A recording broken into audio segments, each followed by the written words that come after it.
Hi, I'm Simon. Thanks for tuning in to The Ordinary Filmmaker. Subscribe to get notification of new videos like this one so you don't miss any news, rumors, gear reviews, or tutorials. And to make things just a little bit more interesting, I'm giving away a brand new Canon EOS R5 full-frame mirrorless camera to one lucky viewer. Details are in the description down below, or you can watch this video here, but please look at the terms and conditions as there are some age and location restrictions. And now for a look at this past week's news. One of the first things we got this week was an update on what cinema cameras are coming out this year. According to Camera Rumors, we're supposed to be getting the C50, an update to the C200 in the Mark II, and we're also supposed to be getting an 8K cinema camera. And the 8K cinema camera is pretty much set in stone. Canon's already leaked information showing that they have an 8K cinema camera, and they were filming stuff with it, so we know that that camera is out there. It's just, when are we going to get it this year? So we're getting two new cameras, the C50, an 8K cinema camera, and an update to the C200 Mark II. There's no mention at all on the C90. The Sony Alpha One, Sony's flagship camera, the camera that sits above the A9 Mark II. And as I said back earlier this week, it's a very impressive camera. It's got impressive video features. It just shows that 8K is here to stay. It's now becoming a must-have high-end feature in high-end cameras. Although most likely we might see it in the GH6 as well. We get 8.6K downsampled 8K video, but we also get 30 frames per second. Now that does taper off a little bit if we're using non-OEM lenses, and we might be hitting 15 frames per second, but still 20 to 30 frames per second if you're using Sony lenses. This is a high-end camera. It's a flagship camera. It's Sony's competition to Canon's 1DX Mark II, but Canon's going to be refreshing and coming out with the R1, and Nikon's coming out with the Z9, so we'll see how well the A1 competes against those cameras, because right now everybody's comparing it to the R5, because the R5 is a camera with the closest feature set, and what people are asking is that extra $3,000 for the Sony Alpha One worth it compared to the R5? And that's what a lot of people have to figure out. That's what you have to figure out. I'm not going to tell you which one is better because your capabilities might be different from mine, but wow, this is an impressive camera, both photo and video wise. And if you want to know more, watch my video back earlier this week where I go into detail talking about the Sony Alpha One and why it's an amazing camera.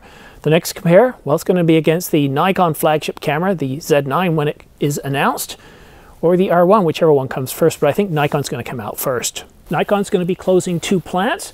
The workers won't be laid off, though. They're going to be moved to other locations, so that's good news for the workers. This is part of Nikon's aggressive 59% reduction in operating costs that they're expecting to complete by March of 2022. So that's a pretty big accomplishment. Obviously, revenue is being cut, so they're looking at cutting costs. Hopefully, they're not cutting into R&D because that's greatly needed. The Z7 Mark II, the Z6 Mark II, while good cameras, are largely seen as trailing the competition. And of course, you've got the flagship cameras coming out. You've already got Sony with the Alpha One. Nikon's supposed to be releasing their flagship camera, and of course Canon's going to be releasing their R1, which is their flagship camera. So I expect to see Nikon's up next and then Canon's. So hopefully Nikon has really done an incredible job with this camera and competes really, really well. Now, one last thing in news before we get on to your questions. A couple of days ago, put out a video about the EOS M system. So Canon Rumors had said that it looks like it's going to be the last of the M system this year. We'll get one camera and then that's it. But a few days ago, they kind of changed. They said, well, maybe it's time to eat a little bit of crow. And you know what? Getting rumors correct all the time is very difficult because you're trying to validate the sources. You get so much information coming in. So I certainly don't hold it against them.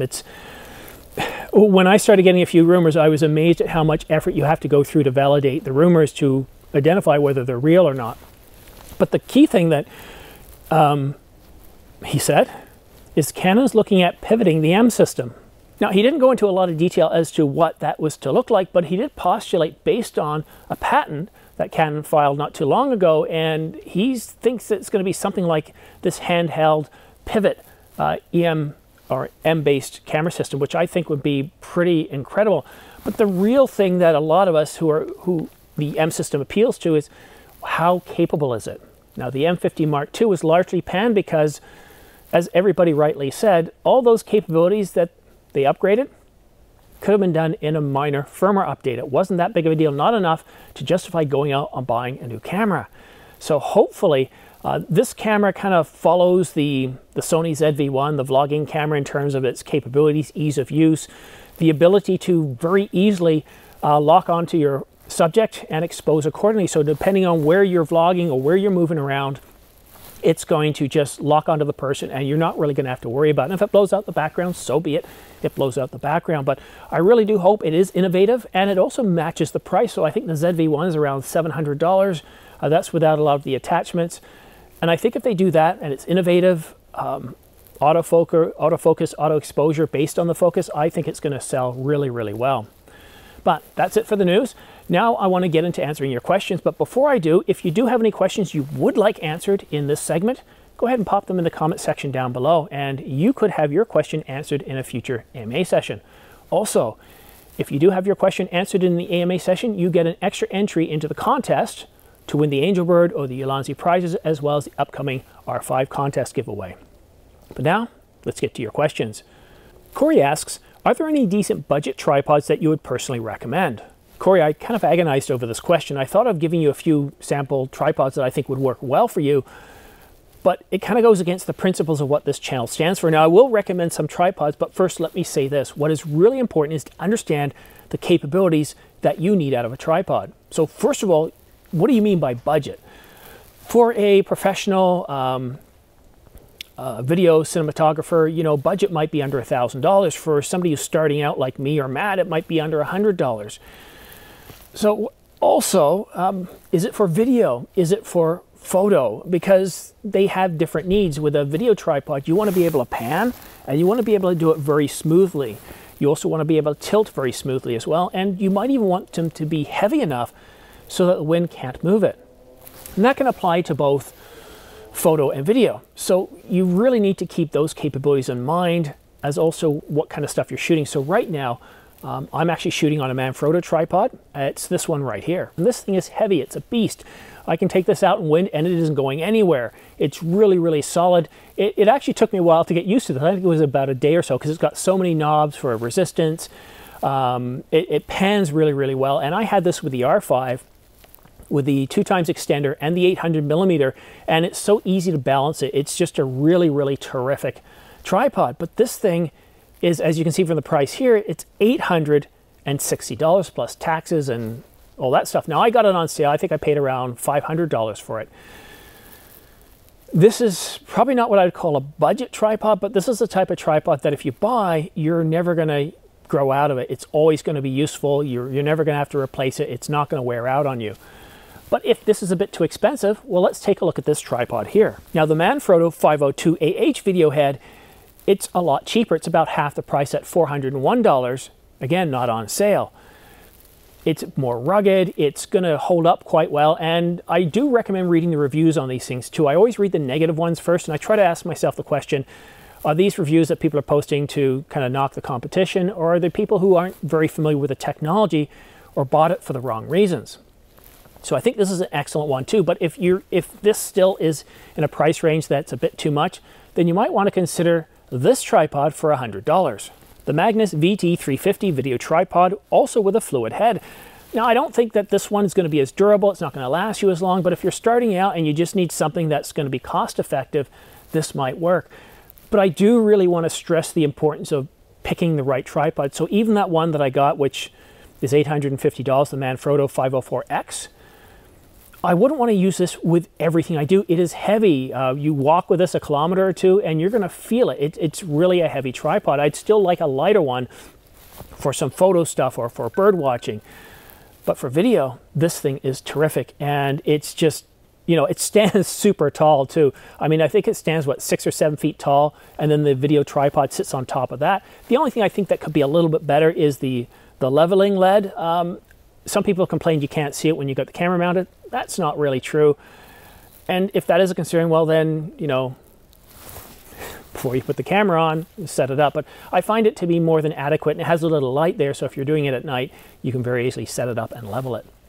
But again, what are the capabilities you're looking for in a tripod? What do you shoot, photo or video? What matters to you? What are the outcomes you're looking for? If you have any follow-up questions, put them in the comments section down below. Sebastian asks, Canon Watch says we're getting an update on the firmware in February 2021. What do you think will be the most important update when Canon releases it? Well, it depends on the capabilities that you're looking for in a camera. For me, I really think C-Log 3 is going to be important.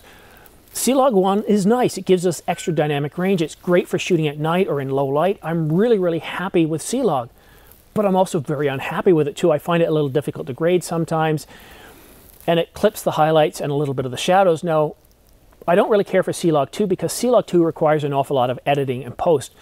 C-Log 3 is really kind of an upgrade to C-Log 1, takes the benefits of C-Log 2 without any of the cons, so you get better highlight performance, better low light performance too. So for example, if you're shooting a candle in low light, you can get the flame, you can get the shadows around it, but you can get all the detail around the wick itself. It's going to capture all that detail, whereas C-Log 1 isn't. C-Log 2 is going to get a bit more noise. It's more focusing on the highlights. So I really look forward to C-Log 3. Other updates? Well, these are ones we haven't heard about. I'd really like to see the 30-minute record limit gone. I would like to see more bug fixes. I would like to see spot metering in video mode. So video mode right now, we don't have any choice. It's evaluative. And I'd like a little bit more control to have a spot metering tool so I can set it on my face when I'm doing situations like this, and it's going to expose based on that. So that would be really handy for us video users. For the R6, I'd really like to see them remove all. Nope, they already removed all eye. I'd like to see them add back all eye. I think that'd be very, very handy. Outside of that, well, obviously C-Log 3 as well. I would like to see them improve the performance so you can shoot 4K an awful lot longer than 40 minutes. And again, remove that 30-minute record limit, because when you got 40 minutes, right up around 20, 25 minutes, you're thinking, I need to stop the camera and start recording again. It gets you distracted. Once you start recording, you might only have 10 or 15 minutes left. So it breaks things up. It's not like you're recording continuously for 40 minutes. So that's kind of what I would like to see. And I'm going to talk about log profiles a little bit later in this video. Andre asks, which camera would you buy for €1,000? I'm thinking the EOS RP for portraits and street photography, but I'm always open for suggestions. I'm a Canon shooter. You know what? I like your question, and I think, yeah, probably the RP. Since you said photography and since you said Canon, the RP is going to give you the best dynamic range. It's going to work really well. It's giving you that full frame. You're going to be able to really use some of those lenses like the 135, the EF 135 is a terrific lens, the 70-200.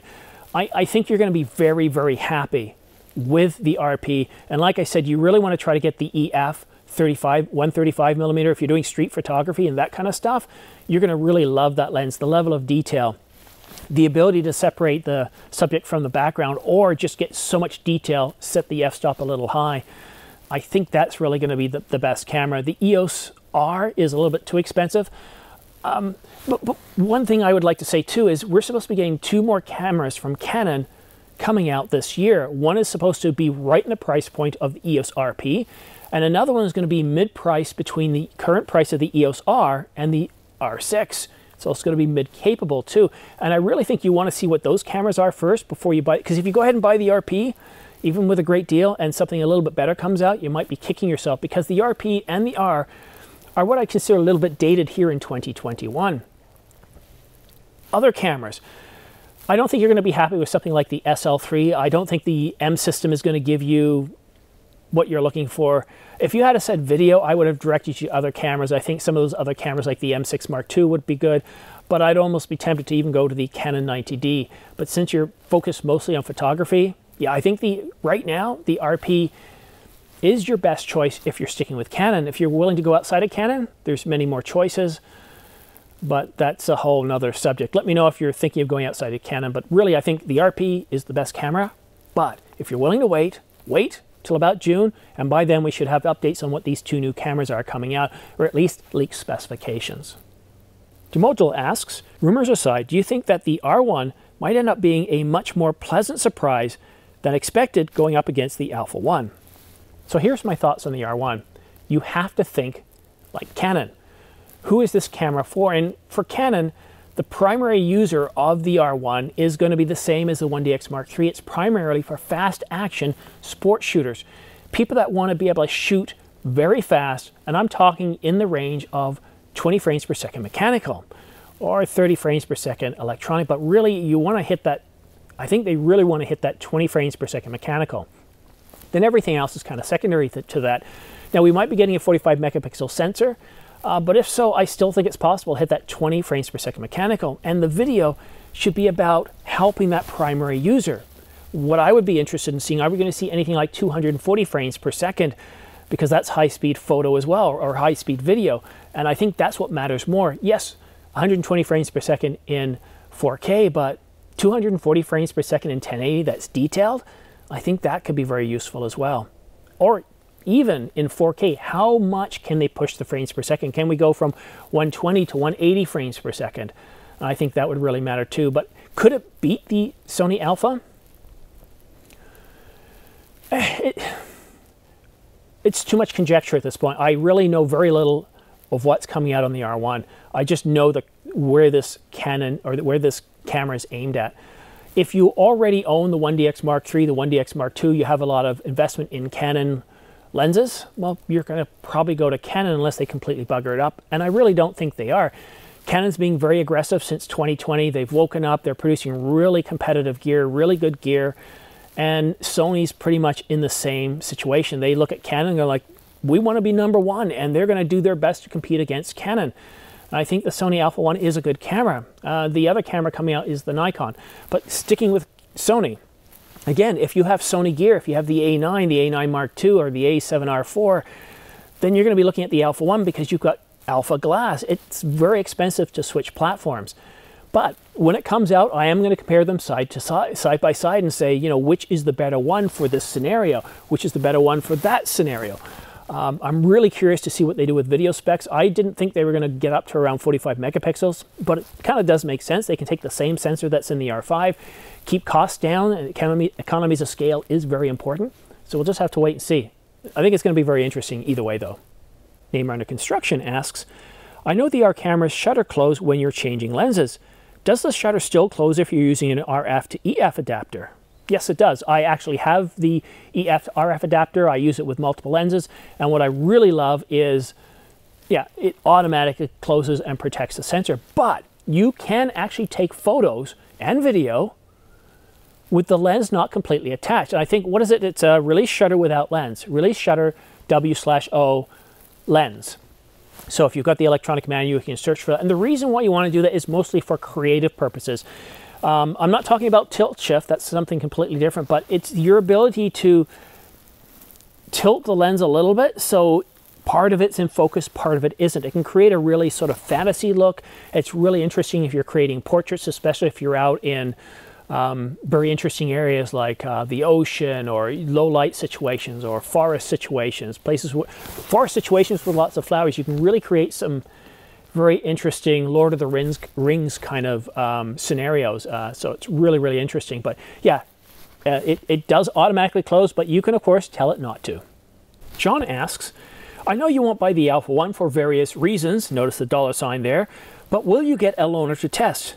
Given it seems to be a photo-first body, can you hook up an American brother to test it for you? Or the Village Mirror, at least. Thanks, John. And if you're interested, let me know. I'd love to do a collab with you. No, I don't see myself buying any of the flagship cameras, whether it be the R1, the Alpha One, or the whatever Nikon's going to be called, the Z8 or the Z9. I don't have the budget for that. It doesn't fit my use cases. That being said, we'll see where the channel goes. But I think for me, if I was going to look at Sony, I think the A7S III is perfect for me because most of what I do is video. But I like the R5 too because I also still like to shoot a lot of high megapixel images too. So the R5 is a great compromise for me, but I'd still love to have the A7S III here. But that being said, I am working with Sony Canada. I'm trying to get on their A list so that when they have demo days or events, I can get invited so I can see the gear firsthand. I can test it out on site and try it out. So I am doing my best. But yeah, hopefully, what I've heard is there is a chance I might be able to get one here for a few hours or part of a day. That would be great because I think it's an incredible camera. I know some people are poo-pooing it, saying it's terrible, but you know, that camera has a lot of great innovation, a lot of great technology in it. There's a few sacrifices that they made. We're not going to talk flip screen, but all in all, I think it's a wonderful camera. It's a terrific camera, and I'm really curious to see what Canon's going to throw at the wall. I'm also curious to see what Nikon's going to throw at us as well. F117WX asks, 8K oversample 4K. Yes, I get it. There are 4 pixels instead of 1, but those 4 pixels have to be averaged into 1 pixel. Please explain why it supposedly produces a better quality video than plain 4K. Thanks. Yeah, I understand your frustration with this because to properly explain this, it gets very, very complicated. You've probably looked at a few videos. They talk about algorithms and a lot of very deep sciencey stuff, and I'm not going to do that. This is the ordinary filmmaker. Let me explain it this way. You've got a 4x6 photo. Yes, you've got one printed out. And then you take it to Walmart or some other photo store and you say, look, I would like to have this blown up to 2 feet by 3 feet. I've got a birthday party coming and I think this would be great. So you have it blown up. Now, when you get the photo back, you're going to notice it's going to be a little bit soft. It's not going to be as detailed because that same information in the 4x6 now has to fill a much larger space. So you obviously aren't going to get as much detail. You might also see more visible noise. But if you hang it up on the wall and people are looking at it from 20 feet, it's going to look terrific. Okay, well, downsampling or oversampling is the exact opposite of that. It's when you have a really, really detailed image and you shrink it down. You have so much more information to choose from, and here's what generally happens. What the camera's doing, or what the software is doing, is it's looking at the information and it's able to create more detail. So, for example, if I took video of somebody's head with hair, if you shot it in 4K and downsampled it to 1080, whether it's in camera or in software, the end result is that 1080 is going to have more detail than if you just shot in 1080. And let me give you an example. The Canon C100, it only shoots 1080, but if you'll notice, it has a 4K sensor. So what it does, it shoots 4K and in camera downsamples, it gives you 1080. So you get a much more detailed video. And that's why, yes, it's an expensive camera. It only gives you 1080. But that 1080 is very, very good detail. Now, one of the other benefits, it's not just you get more detail, which looks like a more sharper image, you also get less noise. And that's a big benefit too. So try not to think of it in terms of pixels, just think of it in terms of that photocopy analogy where you take something that's, or you can take a 4x6 and make it bigger, it's not going to look as detailed, but if you take a larger photo like an 8x10 and you shrink it down to 4x6, the 4x6 isn't going to look any less detailed than the 8x10, but it certainly can look better. Let me know if that helped you out. If you would like me to get into a very deep scientific approach where I get into the Bayer filter and explain the RGB and how it calculates it looks at the neighboring pixels, because that's part of what happens too. It does look at the neighboring pixels to see how things are looking. It doesn't just look at, oh, I've got 4 pixels, eeny, meeny, miny, mo, let's pick this one. It doesn't. It'll look at the neighboring pixels to see what information is there and then make a calculation so you do get the sharpest image. Kai asks, I have a budget of around $1,200 to $3,000 to spend on a used full-frame mirrorless camera. Should I pick up an R now or wait for the R2? Or should I do none of these and just wait for the A7 III to become more in my price range? Well, my recommendation is wait. You're going to see the A7 IV come out, the A7 III price will drop. We're also getting 2 new cameras from Canon. These are full-frame mirrorless cameras. One is designed to replace the RP, so it's going to be around $899 MSRP.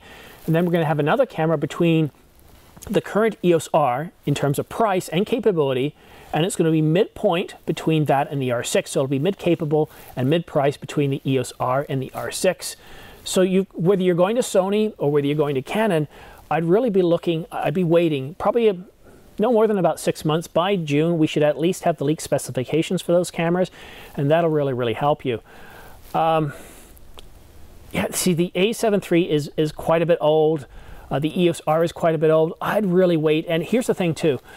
Lenses matter most, but there's nothing worse than buying a camera based on budget that you have. But then because it's so limited, you find yourself needing to upgrade in 2 to 3 years. My advice is get the camera that meets the capabilities you're looking for, even if you have to spend a little bit extra. And I think your budget of $3,000 is going to allow you to get quite a lot. But if you need to spend $3,500 or even $4,000, save a little longer. You're going to be much happier with the capabilities. A couple of years ago, I was thinking of getting the EOS R, which is what I'm filming with right now. And I'm filming in 1080 with C-Log, but it's 8-bit. Because I don't have an external recorder, I can't do 10-bit because the SD card can't handle it. And so I'm noticing a lot of compromises compared to my R5. I'm glad I waited, because when I shoot with the R5, whether I'm shooting outside or inside, it gives me so much flexibility. Even the manual mode, in manual mode I can tell it, you know, let the ISO float auto. Here in the manual mode I can't, I have to actually pick it.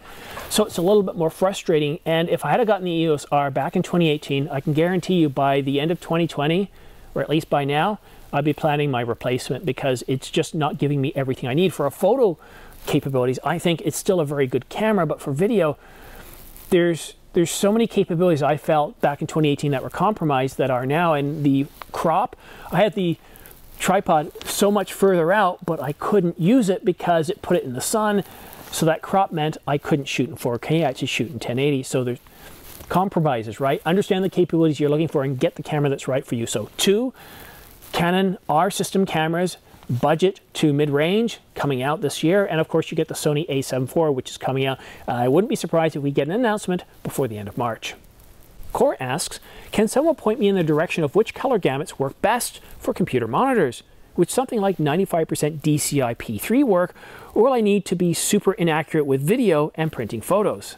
So this is a terrific question, and I want to look at it from a couple of different viewpoints here. There's photo and there's video.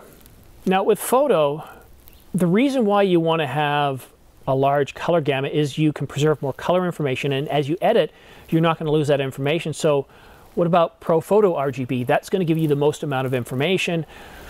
And then when you go to export, then you might choose a different format like sRGB, because pretty well all devices understand and work with sRGB. You really have to know your audience and what your audience wants, and then give them an export in that color gamut.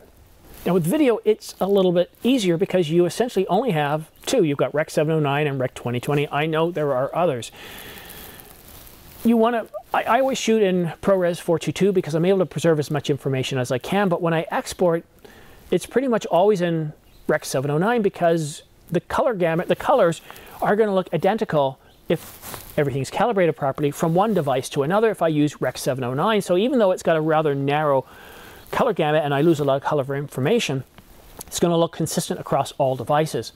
There are caveats. If you're going to be shooting with 8K, you're probably going to want to edit with Rec 2020. So keep in mind, photo or video, do you want to preserve your information while you're editing and you want to keep that stuff for a long period of time? And then what does your audience need? What kind of color gamut do you need there? So there's really 2 different ways of looking at this. John Drummond asks, for my shooting style, removing the 30-minute recording limit wouldn't be a big deal, but C-Log 3 might be. I'm committed to shooting C-Log and getting into color grading my videos. What's the difference between the assisted log profiles? Can you address this in more detail in your next Q&A video? Thanks. Well, yes, and here we are. Now my recommendation, John, is don't use C-Log 2. And the reason for not using C-Log 2 is when it comes to color grading, especially if you're starting out, C-Log 2 requires an awful lot more time and effort. So I would avoid that. So you've really got C-Log 1 and C-Log 3. And C-Log 3 is an update over C-Log 1. And what it does is it protects the highlights a lot more, giving you full range on the highlights, and it protects the shadows. And as I said in an earlier question, if you could imagine you've got a dark room and you've got a candle and it's lit. Now, if you shot that with the candle, I'd say taking up maybe 25% of the frame, what you're going to be able, well, let's take it to about 50%. What you're going to be able to capture is you're going to capture the light from the flame itself. You're going to be able to capture the details within the candle itself. Now, right where the wick touches the wax, you're going to be able to see the detail there. Now, if you're using C-Log 1, you're going to see that detail blown out a little bit right where the wick touches the wax, and also right within the flame itself. So essentially, once C-Log 3 is available, you want to shoot with that most of the time over C-Log 1. And C-Log 2, I would just avoid that. I don't know if we're going to get C-Log 2 and C-Log 3, but my thoughts are, yeah, you can try C-Log 1, see how it goes, and then try C-Log 3. I think you're going to be much happier with the results. And our last question is from Bogdan. How do you define art? Some people define art as something that serves no other purpose than to be enjoyed. Other people define art slightly differently. Is that if you can get an artist, somebody with frizzy hair and sticky out teeth, to say it's art, then it's art. I define art a little bit differently. I look at art as something that inspires, something that comes out of creative expression. Video, photo, what we create from our camera can be very creative, can be very artistic. It can also be very unartistic as well? It's a really tough question, but I really do think that art is something that definitely does inspire. I do appreciate that, you know, art is something that shouldn't really have a function. So if we took a car, for example, and we had an artist paint it, a truly incredible vision, well, should it really matter what the canvas is? Does it have to be on a piece of fabric? Does it have to be on a photo? Does it have to be video? Should we limit? And I think that's part of it too. I think part of art too is not putting limitations on what an artist creates. Because once you start to put limitations down, then you start to restrict what can outflow. And sometimes, I'll admit it, some things look terrible. But that's my opinion. That's the feeling I get from it. Other people might see it completely differently. And I think part of exploring art is not to be too critically publicly of some art, because somebody's on a journey. They're trying to explore. They're trying to learn. They're trying to get somewhere with it. And yes, I understand that sometimes art offends. Yes, sometimes art makes us uncomfortable. But that's with any sort of free expression. And I don't want to get into that. I want to focus on more of taking something we see in our mind or something that we feel and being able to convey that through any sort of medium, whether you're doing it through audio, video, paint, or any other source. I think it's art. I don't think anyone should limit what is considered art. That's kind of my thought. And I don't know where else to really go with that. But yeah, very simply put, I think art is anything we create with our own hands based on a vision. You know, that almost crosses into architecture, doesn't it? But then architecture can be art. I do like anything that kind of inspires. It gets us to think, that conveys something. And I think, and here's the thing too, you can almost look at anything and be inspired by it. You can look up at the moon and be inspired, but the moon isn't art. But now if I take a photo of it or video and I use special effects to convey a certain meaning, now I'm creating art, right? So it's a very metaphysical, I've been out here for almost an hour now. My mouth is frozen. It's a very metaphysical conversation. John, Bogdan, I'd really like to know what your thoughts on what art is. But one thing I'll say this is, you shouldn't have to put limitations on art. But that brings us to the end of another AMA session. I'm really, I can't speak at all, can I? I want to talk to you guys about a couple of things in this behind the scenes. One thing is shooting the video and setting it up outside here today. I was in this exact same position as I was last week shooting with the R5, but now I'm shooting with the EOS R. I'm shooting in 1080. I'm shooting in C-Log, but it's 8-bit. I'm curious to see how that looks. I really did find a lot of my artistic energy constrained by using the EOS R compared to my R5. With the R5, I thought, all right, so let's fix the shutter. Let's go ahead and fix the f-stop, and now let's let the ISO float. The EOS R is going, no, you can't do that here. Okay, so, all right, so can I do this? But no, I don't have this flexible mode. Okay, so I don't do that. Okay, well, let's shoot C-Log. Oh, no, you can't choose 10-bit. Oh, why can't I choose 10-bit? Because of the SD card. Okay, all right, so let's just skip 4K. Let's go to 1080. And I found myself compromising a little bit more. But I've always said this. I think the EOS R, when it comes to video, is not its strength. I think it's really aimed at photographers. And as I said in my video, this one here, you know, I think the Canon 90D would be a better camera for shooting video. But I'm really impressed with the EOS R5. I think it's really, really great for video. But I also think that the Canon A7 S3 would be great for video too. Now, as far as where's my R5 right now? Well, it's down at Canon. They've received it. So who knows, maybe I've gotten a call or an email at this point telling me what's wrong, but they're going to fix it pretty quickly. They're aware of the situation, and hopefully I get it back by Monday or Tuesday. I don't think I'm going to get it back tomorrow.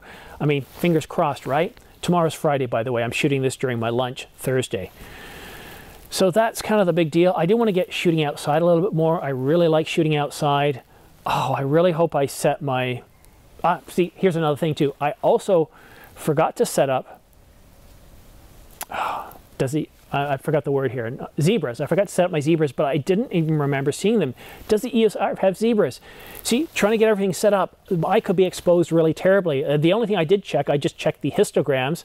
Kamike and just check that things were lined up there, but I didn't bother to check my zebras. We'll just have to wait and see. You let me know. Actually, I'll know before you even see it whether it's completely terrible. I'm going to publish it either way. I don't think we're having any problems with focusing. Now again, it's a different camera. It's completely clear, completely sunny. Yes, you can see puffs of air. So that was one thing that some of you thought might be causing the focus hunting last time.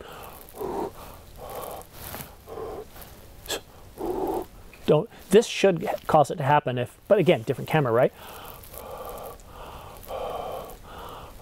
We'll just have to wait and see. So that kind of covers off that. Now I want to talk about the next coming weeks. I think we're going to start to see some more announcements soon. We had the Alpha One. I'm wondering if we'll have something else next week. I'm wondering if we'll get some leaked specifications out of the A7 IV. I think we're just going to get an announcement. You saw with the Alpha One, right up until the night before, we didn't have any verifiable leaked specifications. So I think that's going to be the same for the A7 IV. I don't think we're going to get too much. From Canon, we're expecting at least 3 cameras this year. It's going to be a very busy year for Canon, but when are they going to start leaking information? We haven't received any leaks. Canon's, I think they've got a plumber because they've tightened the leaks a little bit. Usually by December we start getting some leaks, then by January for sure, and at least by where we are now in February, we should have some leaks, so I'm expecting some leaks from them. And of course there's Nikon with their flagship mirrorless camera, so I'm really excited to see what we're going to get there too. But I don't want to ramble on. I'm kind of out of my element here shooting today. I'm not with my regular camera. Now shooting in the studio with the EOS R, not a big deal. It's pretty much the same. Yes, it's softer because I'm shooting in 1080, but I don't have to do a whole lot more. But shooting outside was a little bit more of a challenge. And I also have my Falcon eyes right here on me, adding a bit of light. So if the sun is right behind me, which it is now, it wasn't when I started, it should kind of lighten things up a little bit more instead of having me underexposed. But this is kind of my first time shooting with the EOS R outside, and I'm doing it live for a video. Yes, I did take a few test shots, put it in the computer and graded it, and it looked fine, but you know, there's doing 45 seconds and then there's doing 45 minutes. So we'll just have to wait and see. But that's it for now. Don't forget to subscribe for your chance to win 2 Angelbird 128GB AV Pro MK2 V90 SD cards, along with an Angelbird dual card SD reader. I almost said that wrong. I almost said CF Express card. You can also have a chance to win the Ulanzi LED light bundle with accent lights, underwater lights, and also various flat panel lights that you can use for lighting your subject, or you can use for starting your own channel. I'll be awarding these 2 prize bundles once the channel reaches 30,000 subscribers. And then I'll be awarding a new prize every 10,000 subscribers until the channel reaches 100,000. And once the channel reaches 100,000 subscribers, I'll be giving away a brand new Canon EOS R5 full-frame mirrorless camera to one lucky viewer. And on that bombshell, thanks for watching The Ordinary Filmmaker. We'll see you again soon.